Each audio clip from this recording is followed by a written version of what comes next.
Kansas City Star sports columnists Vahe, Gregorian, and Sam Mellinger stopped by the studio today, and we covered a multitude of topics from the Royals to the Chiefs, a little bit of NHL, a little bit of PGA, and Brooks Koepka. This is Sports Beat KC, a sports podcast presented by the Kansas City Star, and I'm Blair Kerkhoff. Hello, columnist. Vahe Gregorian is here, and so is Sam Mellinger, and it's Monday, May 20th. Am I right about that? Confirmed. Yep. So I thought it was interesting. Both of you guys wrote about Nicky Lopez last week, and I enjoyed both columns. I was so excited for his first game. And, he had a productive first out. Everybody's really pumped about that. And he's been pretty good. Been good at his position, been good at in the order. And yet, fortunes haven't changed too much for the Royals. I think with the win on Sunday against the Angels, they were already assured of dropping their sixth straight series, something like that, I think. I looked this up this morning. They are 0-9-1 in their last 10 series. They split with Tampa Bay. The Rays, yep. Right. They had a 4-game series with the Rays, and Yeah. They won the doubleheader because that's it. And is it only one series win, or did they win a second Twice. one? Twice. They swept the Indians, and they won the first series of the year against the White Sox. Yep. Right. So it's nice to have Nicky Lopez here, and he has played pretty well, it occurs to me, but the net result hasn't been what you'd hoped, or it hasn't provided the spark. Now, I don't know if that was the intention. But we haven't talked since Nicky Lopez arrived. In fact, as our producer, Kathy Liu, we rushed to get an update on last week's podcast to include right. with Kathy and I coming back into the studio. So, look, it's not a bad thing that he's here, but is he going to make a difference? Just a quick thought in my mind is we're just sort of in the embryonic stages of his big league career, right? And yet I would say I feel like he changes the complexion a little bit. I now feel like there's 5 or 6 positions where you like who you have out there every day. Sort of expanded by one now having Witt and Wright every day, and maybe that's not the best place for Witt, but it's a good enough place for Witt. But, of course, it just calls more into attention how treacherous the pitching has been. And first the bullpen, and now really starting. We had a nice start out of Danny Duffy to watch yesterday. But other than that, it's been pretty shaky. So this takes me back, Blair, to where we were last week when we were talking about what we project maybe in their next 40 games. I still sort of feel like I see them being about 18-22 in the next 40 games. And I feel like they're still on the verge of a little breakthrough where they just sort of turn it. And I really can't say why I believe that other than thinking that they've got some good position players. Well, they do. And Nicky Lopez in the order basically takes an out, out of the order. He pushes it down, right? They put him in the 2-hole and I love that, by the way. I thought so too. I thought that was the right spot. They could have.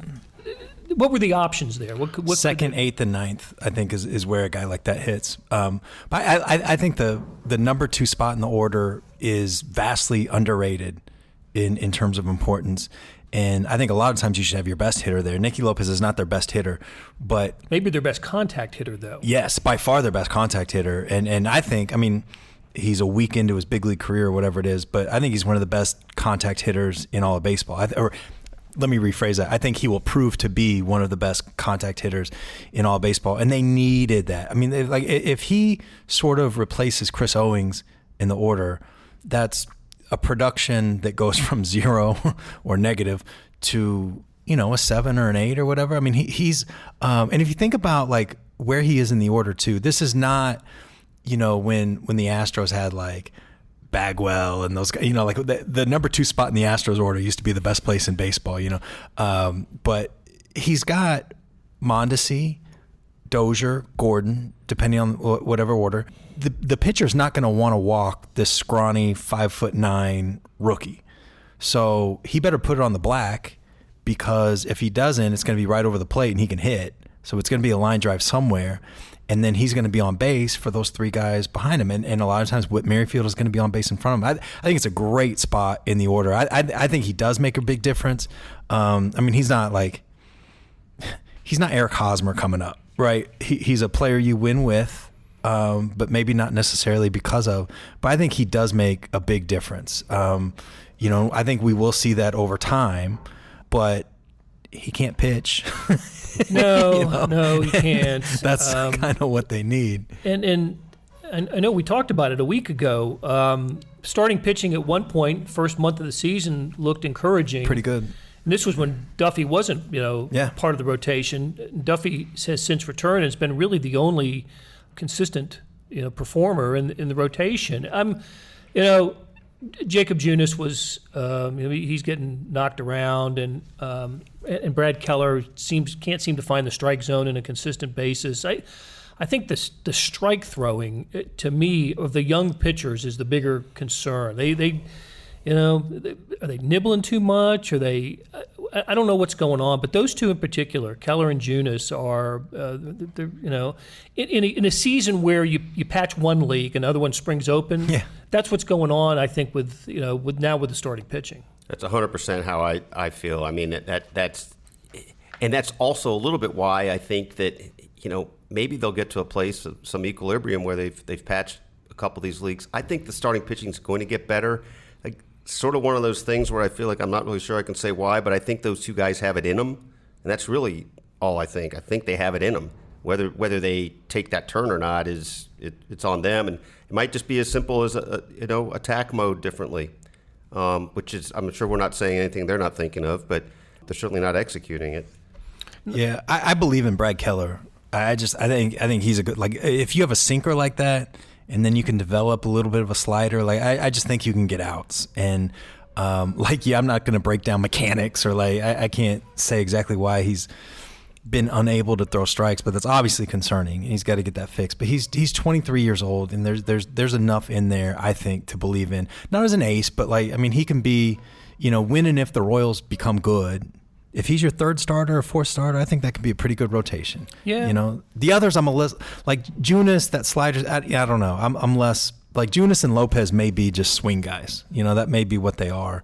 I think Lopez is destined for the bullpen. Yeah. I think that's how to me, his career arc is going to end up in the bullpen. And that can play. Yes. That can play. He, one time through the order sort of guy. Yeah. That's. Yeah. He's another I think they're going to use an opener at some point this season because they profile as the kind of team that can really do it. And I know that a lot of people, Royals opener, no, but they've talked about it. I know that for a fact. They've talked about it internally, and I think Ned is a hurdle to get over. I think he's going to resist it. I think we can all agree on that. He's not just from the old school. He founded the old school. Yeah, exactly. But they sure seem like the kind of that's the kind of roster that could use one. One of the bigger problems too with that rotation is if you look in Omaha, there's nobody knocking on the door.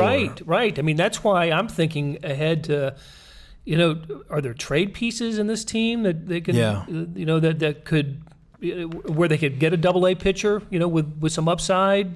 I don't know. Jorge Soler is the guy I always think about as a potential trade bait guy, but when he's striking out twice in at bat, it seems like sometimes I don't know what you're going to get for him. But if he can be an on base and power guy, I think you can get something for him. But not right now.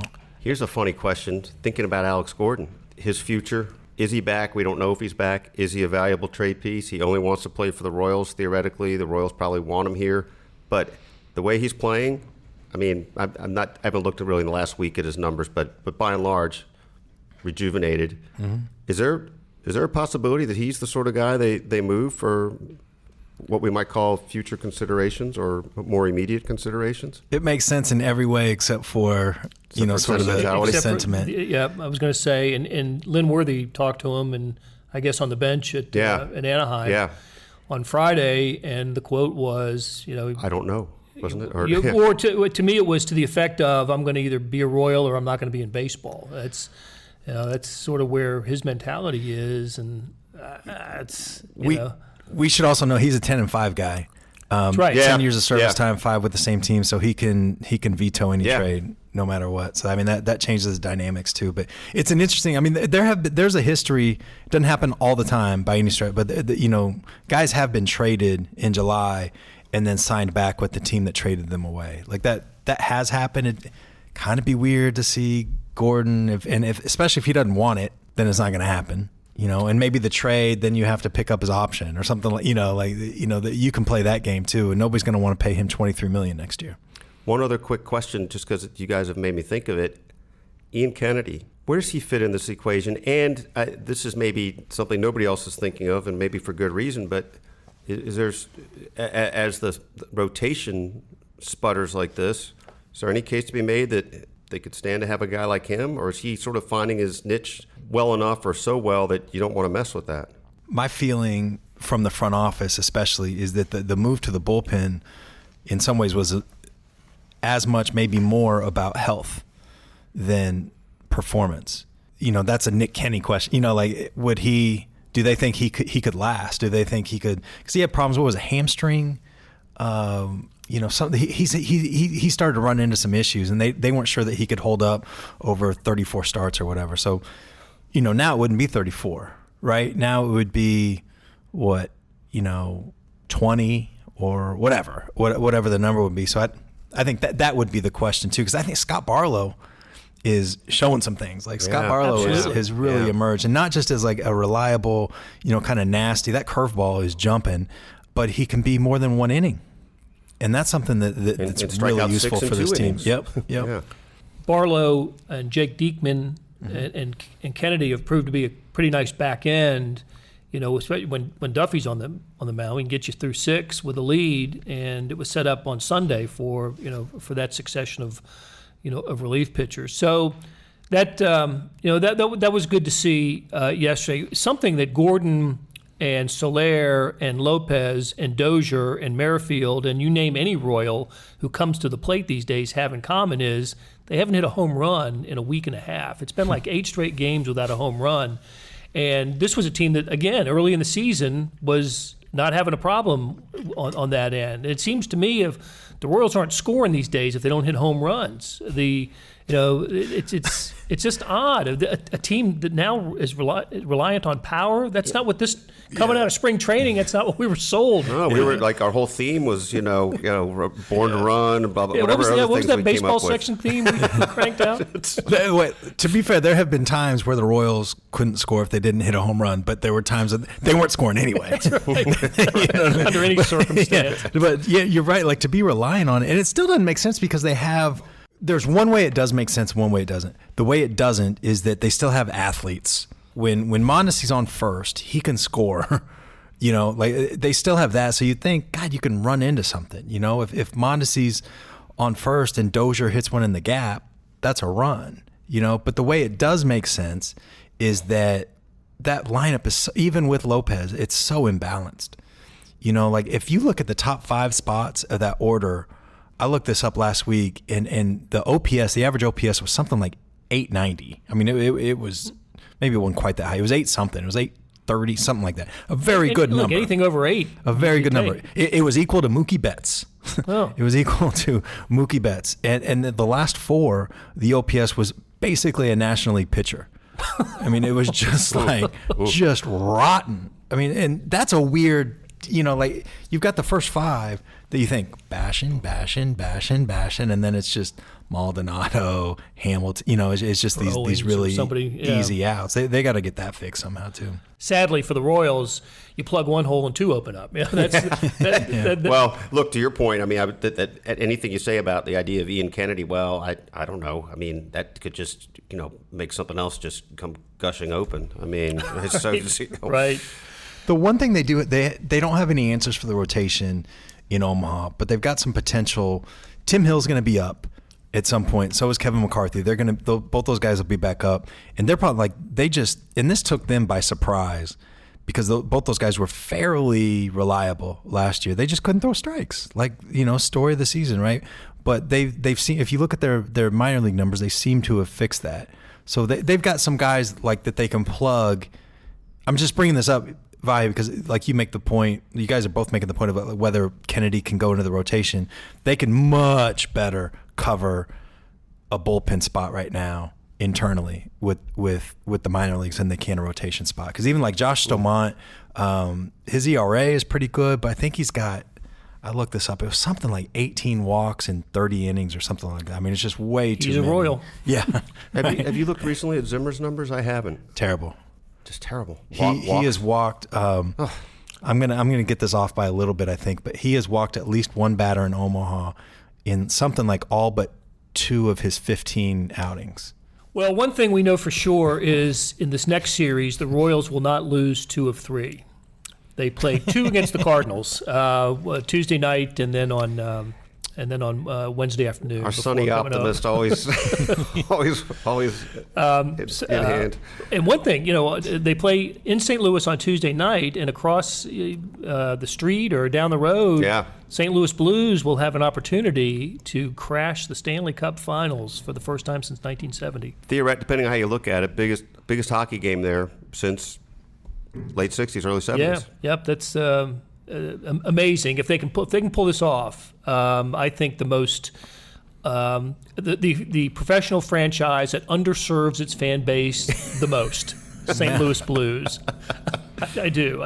Just no championships in its existence, and not to the final since 1970. And I think this is right. That fan base has really hockey typically seems to bring this out in a lot of cities, right? It's a smaller but quite passionate number. But I think they've always done pretty well with attendance there, even through all the lean years. It's as a former St. Louisan, I mean, it's kind of exciting to see. And heck, the Blue Line bar here in town, they'll be right? Stanley Cup Finals. They'll have a lot of action there, and there's a little bit of a St. Louis base here. It's the closest NHL team.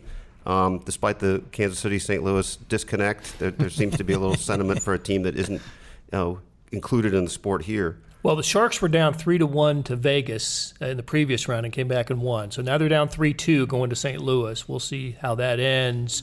And we will take a break and be right back after this.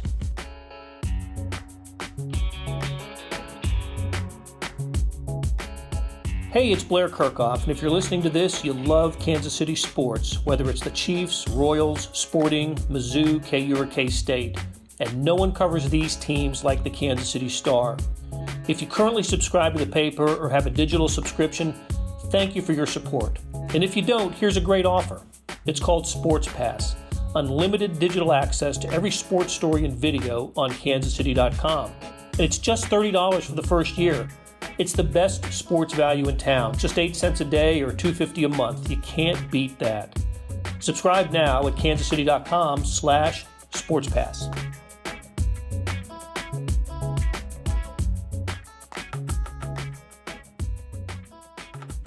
Welcome back to Sports Beat KC, a sports podcast presented by the Kansas City Star. I'm Blair Kerkhoff here with columnist Sam Mellinger and Vahe Gregorian. And guys, it is the next phase of Kansas City Chiefs. I was going to give you the phase number, but I've lost track of the phase numbers. I believe it's 3, Blair. Is it 3? Is this phase 3 of the OTAs? The real question is of how many phases. Right.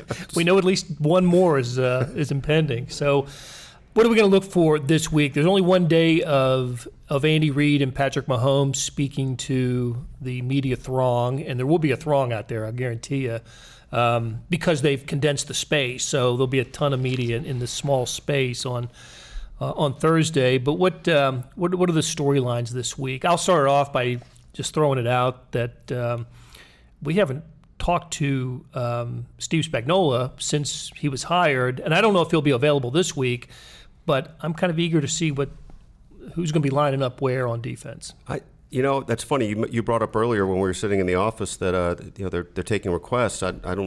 Coaches generally aren't in that request. No, but there'll be a day designated list, for the assistant coaches coming up. But it sure would be nice to talk to him because he's really that is the off-season story. Other than waiting for resolution of some sort on Tyreek Hill, I don't know how there's anything that is more notable or worth learning about than the defense. And the other thing is.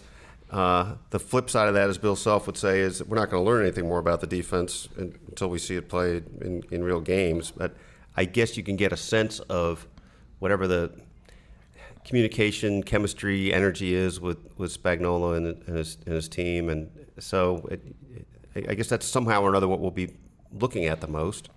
They've had a few phases to work together. I mean, yeah.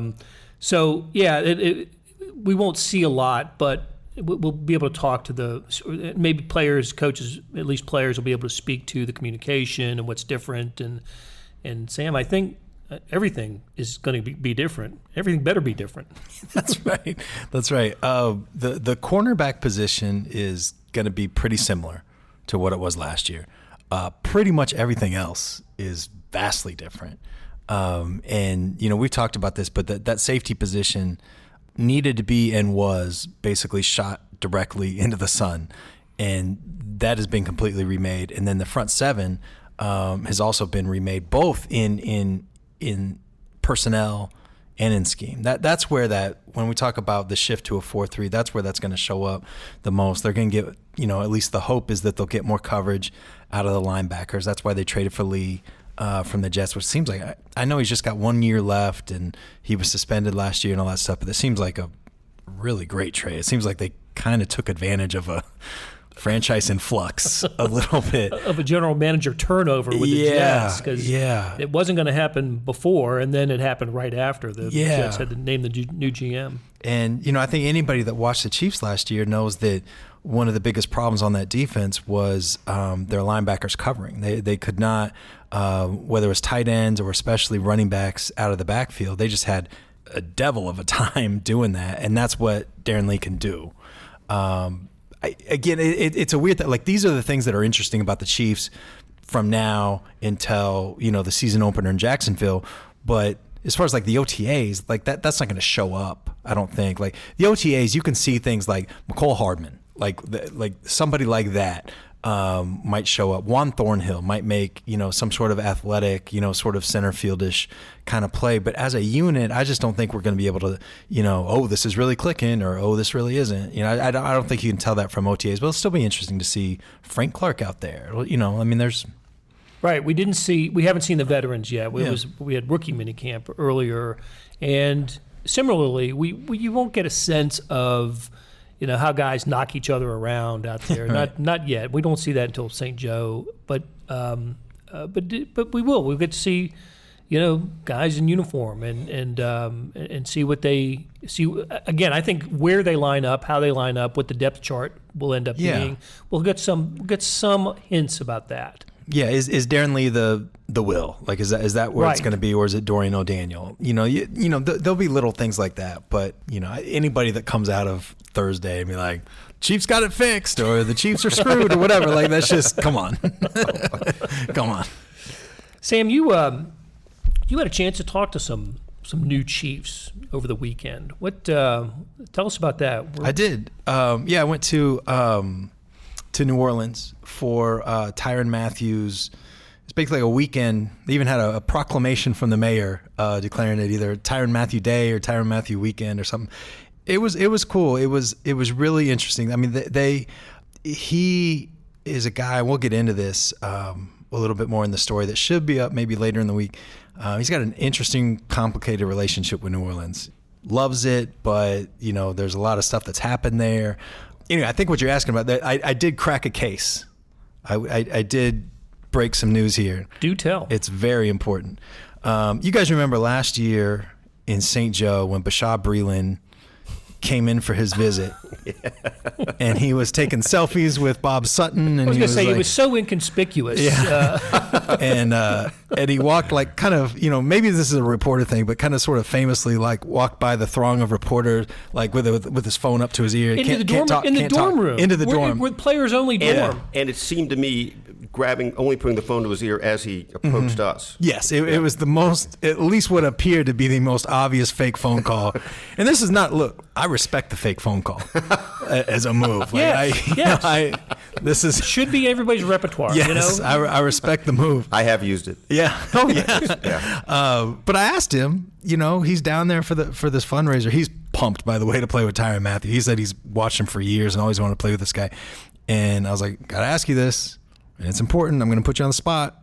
Were you on the phone? And he laughed. And he's like, I know what it looked like. I know what people thought. But he said that he was on the phone, that call was his agent. His agent was calling him, and he was listening literally. And I was like, really? Like, you mean this? Yes, I mean this literally. As he was walking past us, he was on the phone with his That's agent? what he said. Now, look, give him the benefit of the doubt, I guess, because if that's me and I'm about to hear, like, money terms, I'm sneaking behind a tree or staying in my car or something.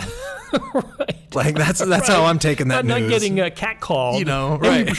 Yeah. So you're right. I'm I'm willing to give the benefit of the doubt. Yeah. Hey, but at least as far as I know, this is the only time the question has been asked and answered. So that's right. Kansas City Star working for you. But and look, like, we're not going to like pull phone records, right, and try to match that up with the exact time. But anyway, I guess you might not. Yeah, Steve Baccarat on the case. It's on the budget. And the other very important journalism story that I broke was Patrick Peterson was there. Patrick Peterson, who listeners may know from daily trade rumors, Twitter star, to the Chiefs, and Patrick Peterson was there. He actually hosted Tyrann on his recruiting visit at LSU. Oh wow! He is 2 years older than Tyrann, and anyway, they became close. Tyrann became close with Peterson's dad. Anyway, I said talk to him a little bit about Mathieu, and I was like, I got to ask you this too. Like, why are you rumored to be traded to the Chiefs every 6 minutes? And he just laughed. And he said, I don't know. He said, I really don't. People he took down his profile pic right on Instagram or something like that. It used to be of him in his Cardinals gear uniform, and now it's him in a suit or whatever. And he thought that's where it came from. But he's there's nothing to it, at least as far as he knows. He'd be good with the Chiefs though. Yeah, but not available after his 6-game suspension for a while. I am here to tell you, I would want to trade for him even more now. Well, he comes a lot cheaper now. Yes, sure. That's the main reason. And look, like I realize, like some people are offended by PED use. I don't care. I would want to know that because he's 29, I think, or about to turn 29. I just want to know that he's not a guy. He's not an aging cornerback with a PED suspension. There's a little bit of a. My thing is like football. Like, is if I could be confident that he was fine with football, then I've got no. Right. But if it would have taken a first round pick before, and now it's a future second or a third or something like that, because I'm here to tell you the Chiefs don't need Patrick Peterson to make the playoffs. Like, they've got that. They don't need him for the playoffs. But if he comes in and now he's fresh for the seventh game of the season and can be, work in and be, totally comfortable by the end of December, January, I think that's a great trade to make. I am more into trading for him after the suspension. What's your read on why it has just been too much of a cost? Why has it been sort of debunked a lot that it really would happen? Yeah, I think cost and not money. I think it's 2 years, $19 million. I think is the what he would be, and the second year is basically a club option. But it's do you keep wanting to trade your first round pick every year for a guy, for an older player, and that would be trading for a guy, an aging cornerback. And look, 29, he's young in every walk of life, basically, except for NFL cornerback or young tennis star or whatever. But that's a little bit of, because a first round pick, you're hoping that guy is playing for you for 5 years. And with Peterson, it's probably just going to be 2, you would think. And after that, you've got a cornerback in his 30s anyway. But if this is about like taking advantage, like maximizing this, quote unquote window, that's the position they need, because as much as the safety's been made over and the front seven and the scheme and all that, the corners are basically the same. Maybe you think Bashaud Breeland is an upgrade over Steve Nelson. I think it's a toss-up. Charvarius Ward is certainly an upgrade over Scandrick, but young corners are also sort of unpredictable. My gosh, if you brought in Peterson, now Kendall Fuller's your 2, and Breeland's your 3, and Ward is a guy that mixes in. I think that's a pretty strong group. Well, you talked to Peterson. I don't know what better source there would be for this, but what did Antonio Bryant tell you? That's what, disappointingly, he was not source there. Of this story. That's exactly right. I mean, what is it with this? That's exactly right. You're like this Twitter champion. Yeah, he'll put it out there. Yes, he will. Yes, As a reporter, he will shoot a shot, I guess you might say, but. Yeah, it's weird. Especially when, like, the Chiefs, I mean, as of a week ago, I guess, had zero conversations. I mean, they had some, like, very initial, reaching out. When was the first time that this whole, was it the deadline? I think it was the deadline last year. That sounds right. But the Cardinals weren't gonna do it. So, but if he was made available, I think the Chiefs, Right. Brett Veach will make a trade now. Yes. And especially if it no longer requires said a that one. like John Dorsey would say it. Yeah, buddy boy. Brett Veach will make a trade, buddy boy. Now. Now, if it doesn't require a one, I think it's really, really interesting. All right. Brooks Koepka wins the PGA yesterday. You were traveling, so I'm sure, Sam, you didn't see it. I watched a little bit of it. First of all, just trying to get used to the idea of the PGA in May and not in August into September during football season. Interesting kind of guy though. The fourth major in the last 8 or 9, something like that. In the last 8, and the reason I took note of that and absorbed it a little is that there's only 3 other golfers who've done that in that kind of streak: Tiger Woods, Jack Nicklaus, and Ben Hogan. Wow, that's it. That have won 4 out of 8. That's quite a list. So Watson didn't do it. Palmer, Sarazen, Bobby Jones. It's probably very close to it. That kind of thing, right? But batting 500 in an 8-game sequence, basically. That's great company. That's it is. Terrific company. And I don't know this. I'm kind of cutting you off on your trajectory here. But I don't know what it tells us about his future. I mean, but I think he's 28. 28 or maybe 29. Sound like kind of a late start. He had to come back through tour school or whatever it is they have to kind of requalify for the tour. So interesting guy, not a dynamic personality, which is I've heard golf would prefer him to be a little bit more dynamic. And of course because it's always about social media, the big moment yesterday was when he didn't kiss his girlfriend before. That was great. I did see that clip. You saw that? You didn't see I did see that clip. That was great. And I didn't see that clip. She was mad. What happened? What? So it's before he tees off, right? He's walking. I don't know if he's walking, maybe to the clubhouse, right? He's walking to the clubhouse and with his girlfriend, and the cameras are on him, and she leans in to kiss, and he just straight ahead, does not reciprocate. And I think she did it a second time too. And then as soon as he didn't go for it, she stepped in front of him, crossed her arms. This is gold. I can't believe I missed that. Mad. So was that addressed afterwards? So that's why I'm watching I have to watch watch him sink the putt to win by 2 strokes over Dustin Johnson, and so the CBS cameras are showing dad, mom. I think there's a stepmom involved, and the girlfriend. So who's he gonna hug and kiss? As the congratulations come in, hugs his dad. First, big hug for the caddy, because you got to hug the caddy, right? Caddy, dad, one of the moms, I think, and then the girlfriend makes sure she plants a big one, right there. He wasn't going to be able to back off of this. It was, whatever it takes to pull viewers into golf, I think golf will appreciate. I'm momentarily distracted because our production man, Sam Mellinger, has called up the See those video. arms crossed? That the arms went walking crossed, in front, and that is not a happy look. I mean, she looks really mad. You know what? We've all seen that look. Yeah, we have. We've all felt that look. Only in other people's relationships, Blair. Yeah, right. I've had friends. I've tried to counsel them through it. Yeah. Good for her. Yes. You know what? She made a statement. That's right. She really did. Yeah. Yep. Yeah. I didn't realize that was before the tournament. You better win. At that point, because that was starting to become a thing on Twitter. When he was starting to lose the lead, he had a 7-shot lead, the largest lead going into the final round of a major, and he was starting to give it away. Yeah. And so it was all about the ice move there. So, all right, guys, that'll do it for us. Vahe, Gregorian, Sam Mellinger, thanks for stopping by. Links to the stories we discussed can be found in the show notes and on kansascity.com. Want to thank Kathy Liu and Leah Becerra for putting the podcast together. This has been Sports Beat KC, a sports podcast presented by the Kansas City Star. I'm Blair Kerkhoff, and thank you for listening.